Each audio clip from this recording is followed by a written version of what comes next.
Hello dear students, आज semester 3 का exam हुआ सेशन 2021-24 का। तो चलिए आज हम लोग पूरा क्वेश्चन देखेंगे और इसके ऑब्जेक्टिव जो क्वेश्चंस थे उनका सही आंसर क्या क्या है वो देखेंगे ताकि आप कंफर्म हो सकें कि कितने आंसर्स आपके सही हैं। चलिए शुरू करते हैं। फर्स्ट क्वेश्चन है, choose the correct answer from the option given below. A, for Linda Lohman, freedom means.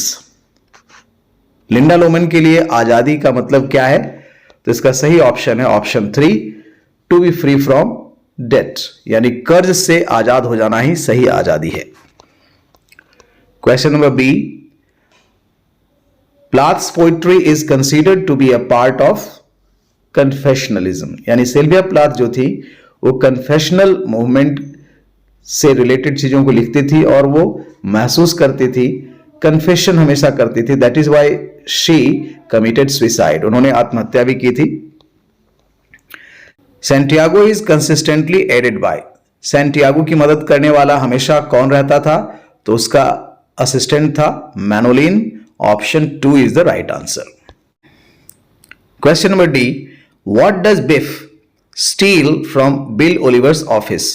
तो इसका ऑप्शन 4 होगा, अ फाउंटेन पेन, यानी एक पेन को चुराया था। Question number E, whose collection of poems is called Leaves of Grass? इसका option 1 Walt Whitman सही है। Question number F, The Old Man and the Sea is set in, तो ये क्यूबन कहानी है, क्यूबा से लिया गया है, तो Cuba is the right answer. Option A is the right answer. In tulips the woman speaks from the, चूंकि ट्यूलिप्स में सिल्विया प्लाथ जो है वो हॉस्पिटल में एडमिटेड हैं, तो इसका सही आंसर होगा option 3 hospital. I celebrate my self and Singh my self is from, तो ये ऑप्शन 2 होगा, सॉन्ग ऑफ माई सेल्फ से इसको लिया गया है।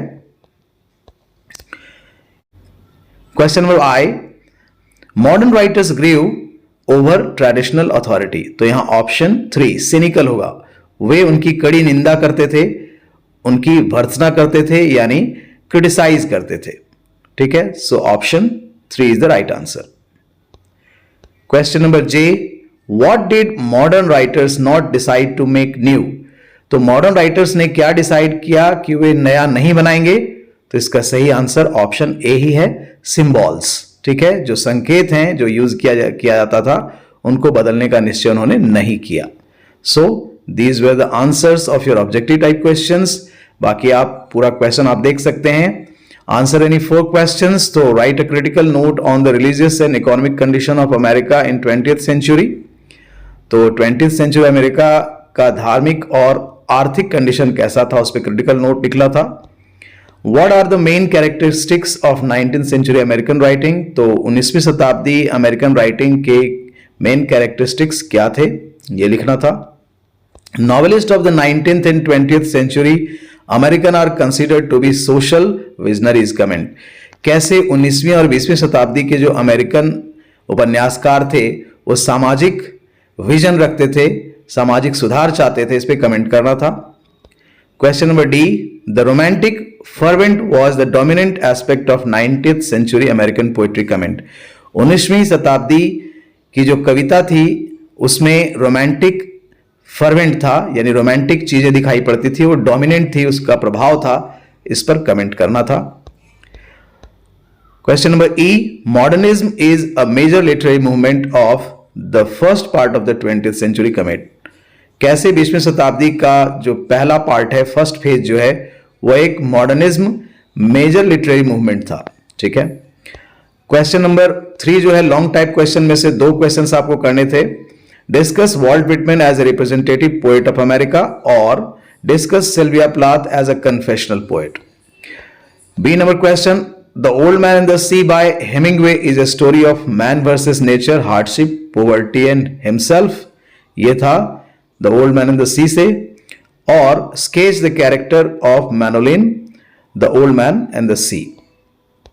Denial, contradiction and request for order are versus disorder is what the play Death of a Salesman revolves around. Discuss. तो किस प्रकार डिनायल, इनकार कर देना, कंट्राडिक्शन होना, क्वेस्ट फॉर ऑर्डर यानी किसी चीज की खोज जो कि एक ऑर्डरली चीज हो, सिस्टमेटिक हो यानी डिसऑर्डर के खिलाफ, जो अस्त व्यस्त हो उसके खिलाफ, उसके बारे में लिखना था। कैसे डेथ ऑफ ए सेल्समैन इसके ही आसपास घूमता है। और Linda Loman exhibits patience and loyalty in death of A salesman. किस प्रकार लिंडा लोमन जो है वो एक पेशेंस को दिखाती हैं, वफादारी को दिखाती हैं डेथ ऑफ ए सेल्समैन में, इसको एलाबोरेट करना था। So this was the question of semester 3.